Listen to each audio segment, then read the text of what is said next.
Assalamualaikum warahmatullahi wabarakatuh. Perkenalkan, nama saya Putriana. Saya dari Prodi Pendidikan Bahasa dan Sastra Indonesia angkatan 2020. Pada kesempatan ini, saya ingin menyelesaikan tugas yang diberikan dosen di mata kuliah Belajar dan Pembelajaran BSI Abad 21.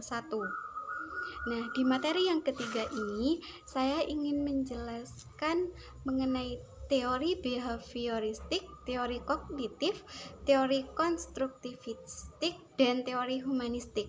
Pertama, teori behavioristik.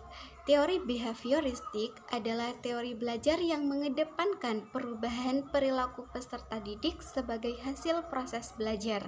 Terjadinya perubahan tingkah laku diakibatkan oleh adanya interaksi antara stimulus dan respon. Teori ini berorientasi pada perilaku yang lebih baik.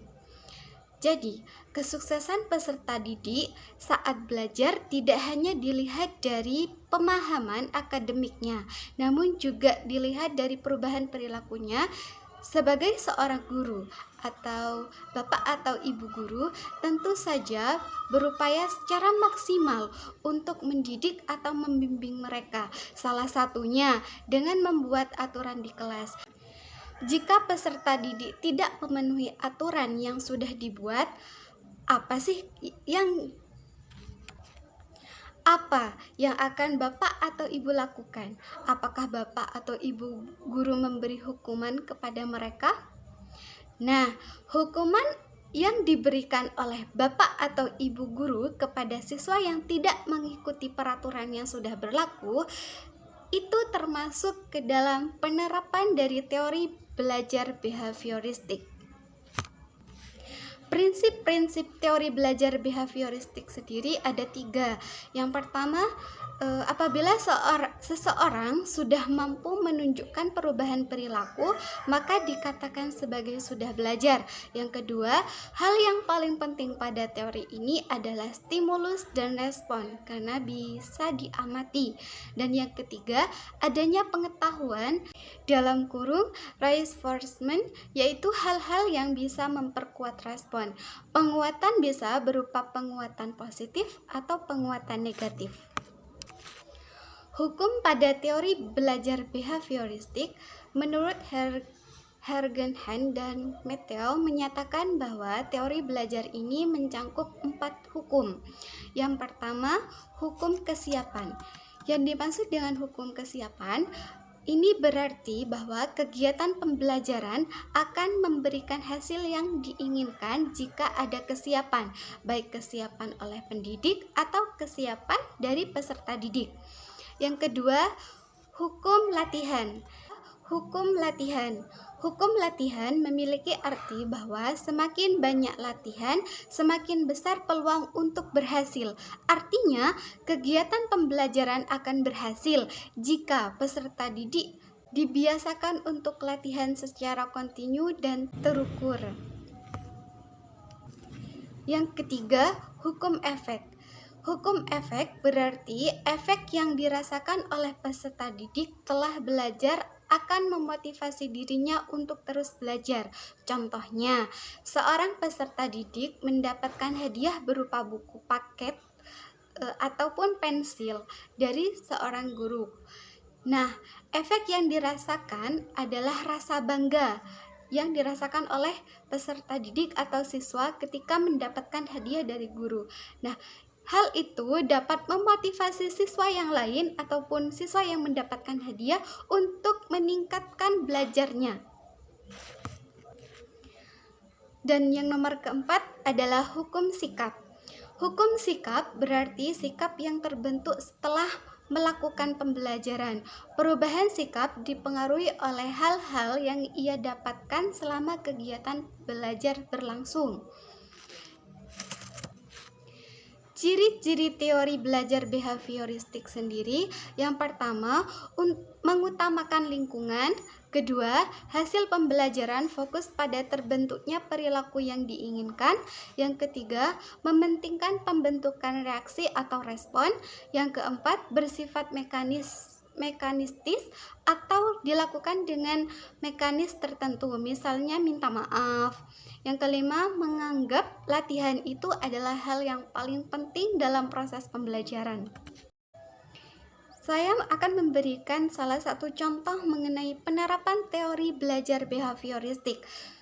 Yang pertama, guru menyusun materi atau bahan ajar secara lengkap, mulai materi sederhana sampai materi kompleks, sehingga ketika pada saat proses pembelajaran berjalan dengan langsung dan bertujuan untuk meningkatkan pengetahuan siswa. Jika seorang guru tidak menyiapkan bahan ajar terlebih dahulu, maka proses pembelajaran tidak akan sesuai dengan apa yang diinginkan oleh guru. Yang kedua, selama mengajar, guru lebih banyak memberikan contoh berupa instruksi. Yang ketiga, lebih aktif memberikan latihan agar terbentuknya kebiasaan yang diinginkan.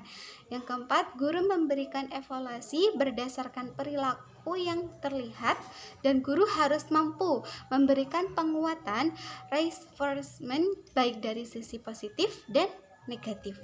Yang kedua, teori kognitif. Teori belajar kognitif adalah teori belajar yang mementingkan proses belajar daripada hasilnya.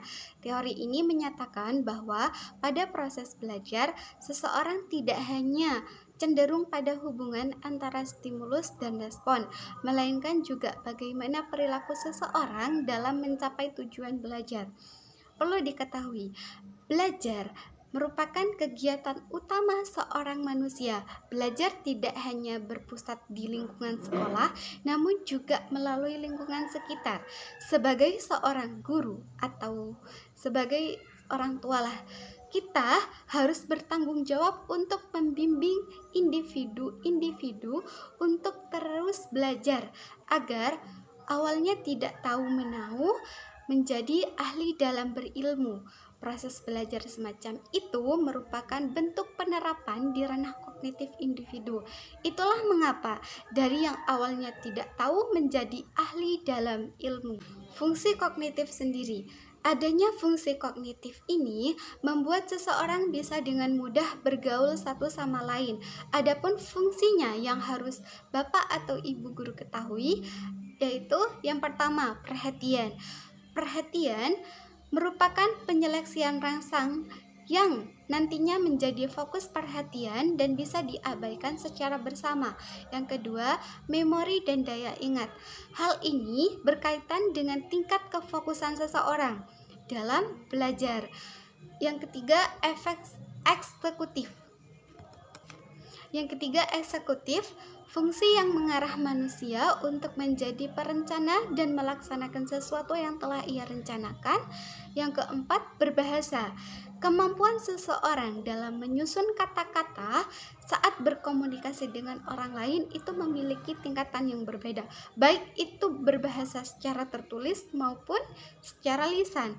Tapi berbahasa dengan bahasa berkomunikasi atau secara lisan itu biasanya lebih sulit, dan itu tergantung kemampuan atau kognitif seseorang. Dan yang kelima, merasakan dan mengenali. Kemampuan seseorang dalam mengenali dan membedakan sesuatu. Pendekatan kognitif. Pendekatan kognitif merupakan suatu istilah yang menyatakan bahwa melalui lingkungan seseorang individu akan mengalami proses mental yang nantinya bisa meningkatkan kemampuan menilai, membandingkan, atau menanggapi stimulus sebagai terjadinya reaksi. Pendekatan ini memberikan penekanan terhadap isi pikiran manusia agar manusia tersebut mendapatkan pengalaman, pemahaman, standar moral, dan sebagainya. Perlu diingat bahwa setiap anak memiliki kemampuan kognitif yang berbeda-beda. Hal itu karena perkembangan kognitifnya juga berbeda-beda. Namun demikian, ada hal-hal yang bisa dijadikan acuan untuk perkembangan kognitif pada anak. Teori Piaget mengelompokkan perkembangan kognitif anak ke dalam 4 tahap, yaitu yang pertama, tahap sensorius motor, yaitu dari umur 18 sampai 24 bulan, bayi mampu mengembangkan akalnya untuk memahami dunia luar melalui indera sensorik dan kegiatan motoriknya. Ada tahap pro-operasional 2-7 tahun, seorang anak belum mengoptimalkan kemampuan kognitifnya. Anak belum bisa melogikakan sesuatu. Tahap operasional konkret, yakni umur 7-11 tahun, anak mulai bisa berpikir secara logis saat mengalami atau melihat sesuatu di sekitarnya. Dan tahap operasional formal 12 tahun ke atas, anak sudah bisa untuk berpikir secara lebih luas, menalar dan menganalisis sesuatu. Anak memiliki level kognitif yang berbeda-beda. Sebelum membuat soal, seorang guru harus mempertimbangkan level kognitifnya. Level kognitif ini dibagi menjadi 3 level, yaitu yang pertama level C1 atau C2. Level ini menunjukkan tingkat kemampuan yang paling rendah karena hanya menuntut pengetahuan dan pemahaman peserta didik. Yang kedua, level yang kedua yakni C3, tingkat kemampuannya lebih tinggi dari level yang pertama tadi, yaitu C1 dan C2. C3 ini menuntut pada peserta didik untuk mampu menerapkan. Yang level ketiga yakni C4, C5, dan C6. Level ini paling tinggi karena menuntut peserta didik untuk bisa menganalisis, menyintesis, dan mengevaluasi. Materi yang ketiga mengenai teori konstruktivistik. Teori belajar konstruktivistik ini memahami belajar sebagai proses pembentukan konstruksi pengetahuan oleh peserta didik itu sendiri. Pengetahuan adalah peserta didik itu sendiri harus aktif selama kegiatan pembelajaran, baik itu aktif untuk berpikir, menyusun konsep, dan memberikan makna tentang hal-hal yang sedang dipelajari. Tetapi yang paling utama menentukan wujud gejala belajar adalah niat belajar peserta didik itu sendiri. Sementara peranan seorang guru dalam belajar konstruktivistik ini adalah membantu agar proses pengonstruksian pengetahuan oleh peserta didik dapat berjalan dengan lancar. Pengertian teori konstruktivistik.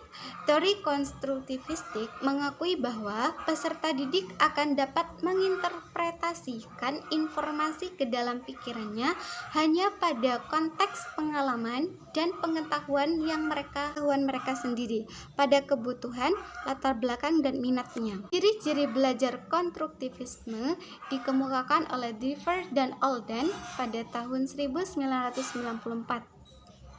Yang pertama ada orientasi. Orientasi mengenai peserta didik diberi kesempatan untuk mengembangkan motivasi dalam mempelajari suatu materi. Ada elitasi, yaitu peserta didik mengungkapkan idenya dengan jalan berdiskusi, menulis, membuat poster, dan lain-lain. Yang ketiga, restrukturisasi ide, yaitu klarifikasi ide dengan ide orang lain, membangun ide baru, mengevaluasi baru. Mengevaluasi ide baru. Ada penggunaan ide baru. Penggunaan ide baru, ide atau pengetahuan yang telah terbentuk perlu diaplikasikan pada bermacam-macam situasi. Ada review. Review ini adalah revisi untuk menambah atau mengurangi kekurangan dari masalah yang sebelumnya. Peranan guru dalam interaksi pendidikan adalah pengendalian meliputi 1. Menumbuhkan kemandirian dengan menyediakan kesempatan untuk mengambil keputusan dan bertindak. Kedua, menumbuhkan kemampuan mengambil keputusan dan bertindak dengan meningkatkan pengetahuan dan keterampilan. Dan yang ketiga, menyediakan sistem dukungan yang memberikan kemudahan belajar agar peserta didik mempunyai peluang optimal untuk berlatih. Pada kesimpulannya, teori belajar konstruktivistik adalah proses belajar tidak dapat dipisahkan dari aksi, aktivitas, dan interaksi, karena persepsi dan aktivitas berjalan seiring secara bersama dialogis. Belajar merupakan proses pencipta makna sebagai hasil dari pemikiran individu melalui interaksi dalam suatu konteks sosial. Dalam hal ini, tidak ada perwujudan dari suatu kenyataan yang dapat dianggap sebagai lebih baik atau benar. Pengertian teori humanistik. Teori belajar humanistik adalah salah satu teori pembelajaran yang dilandaskan pada psikologi manusia. Teori ini memfokuskan pada pengembangan diri individu dengan cara sesuai potensi. Teori ini mendorong seseorang untuk mengembangkan bakat dan potensinya sehingga mampu mengenali dirinya sendiri. Ciri teori belajar humanistik. Yang pertama, menekankan pada proses aktualisasi diri masing individu. Kedua, proses merupakan hal yang paling penting yang menjadi fokus utama belajar. Yang ketiga, melibatkan peranan aspek kognitif dan afektif. Keempat, mengedepankan pengetahuan atau pemahaman individu.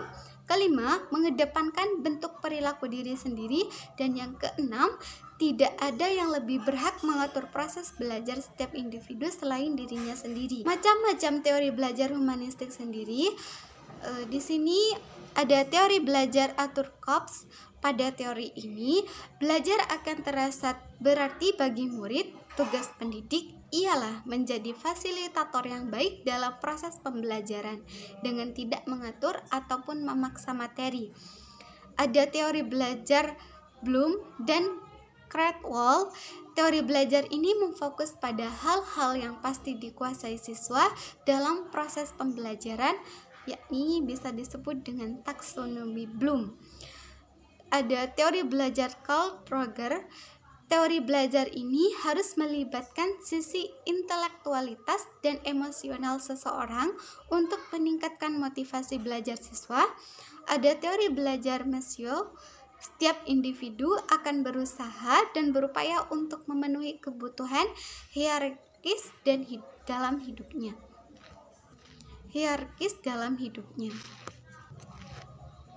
Manfaat teori belajar humanistik. Yang pertama, mampu mengubah sikap dan perilaku menjadi lebih baik.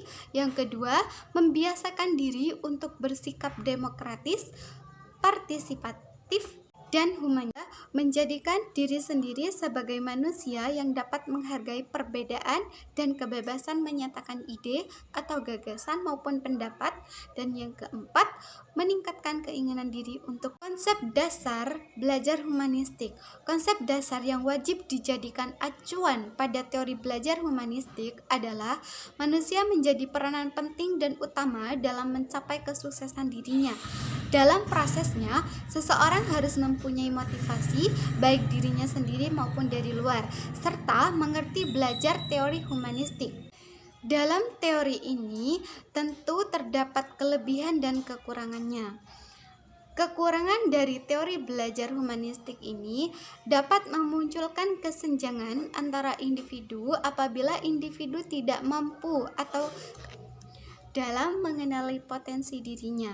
Kelebihannya mampu mengubah sikap dan pola pikir dan menumbuhkan minat dan kreativitas seseorang untuk terus belajar. Dapat saya simpulkan bahwasanya keempat teori belajar ini memiliki peranan dan fungsi yang berbeda-beda, mulai dari teori behavioristik mengedepankan perubahan perilaku sebagai hasil proses belajar.